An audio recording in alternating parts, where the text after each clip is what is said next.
Di bawah ini adalah kumpulan kata motivasi dari Prabowo Subianto.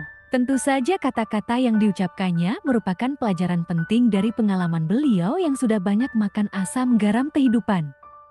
Berikut kata-kata Prabowo Subianto yang dapat menginspirasi dan memotivasi bagi kita semua. Sampaikan kepada sahabat dan keluarga untuk memilih pemimpin yang memperjuangkan kepentingan rakyat bukan karena paket sembako. Bukan untuk menjadi kacung bangsa lain, tidak juga menindas bangsa lain, tetapi sederajat dengan bangsa lain untuk menciptakan kehidupan yang aman dan damai. Mari gunakan sosial media untuk bersilaturahmi dan tukar pikiran demi Indonesia yang lebih baik. Tetap saling menghormati jika tidak sepakat.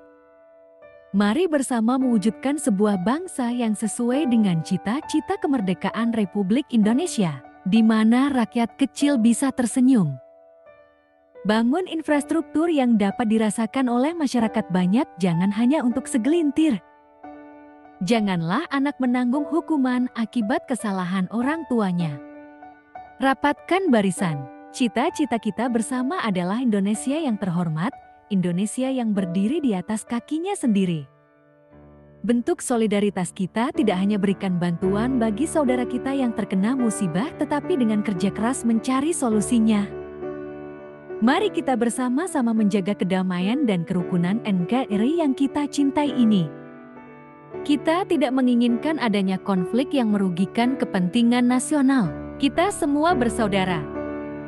Unjuk rasa adalah bagian dari demokrasi kita yang dijamin oleh Undang-Undang Dasar ke-1945. Unjuk rasa adalah hak konstitusional setiap warga negara. Kita tidak ingin menjadi bangsa kacung, kita tidak ingin menjadi bangsa miskin.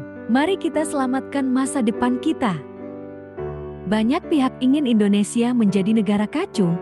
Mereka tidak suka Indonesia punya pemerintahan yang bersih.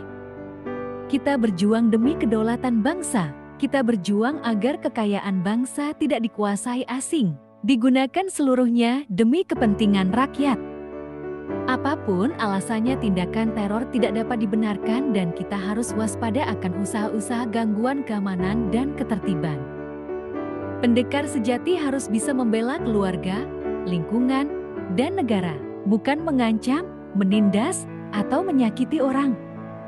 Semakin berisi semakin menunduk, semakin difitnah semakin memaafkan, semakin dihujat semakin tenang.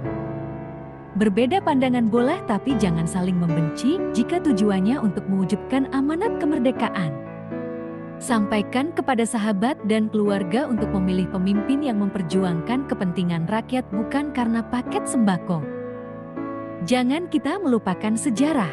Jangan kita melupakan tujuan pengorbanan jiwa raga para pendahulu bangsa kita, agar kita sebagai bangsa tidak hidup miskin, hidup merdeka dan sederajat dengan bangsa-bangsa lain.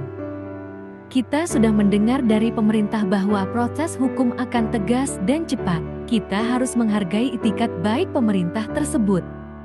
Jangan kita jati partai besar tapi berisi maling-maling. Lebih baik kecil tapi bersih dari maling-maling, bersih dari para komprador. Jangan sekali-sekali terpancing untuk tidak damai. Rapatkan barisan, tetap tenang, berani karena benar. Tetap teguh dalam pendirian, jangan goyah, jangan gentar. Kita boleh punya tank terbaik dan pesawat tempur terbaik, namun pertahanan terbaik suatu negara adalah kemakmuran dan kesejahteraan rakyat. Jika kekayaan kita terus-menerus dibiarkan mengalir ke luar negeri, kita akan terus miskin, lemah dan tidak menjadi negara yang berwibawa. Dalam politik internasional, saya ingin Indonesia merdeka dan berdikari, tidak diinjak-injak, tidak jati budak, tidak jati kacung bangsa lain.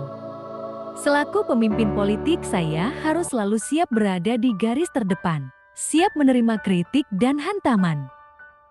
Jika bukan kita sendiri yang mempelajari dan melestarikan budaya Indonesia, siapa lagi? Kalau bukan sekarang, kapan lagi?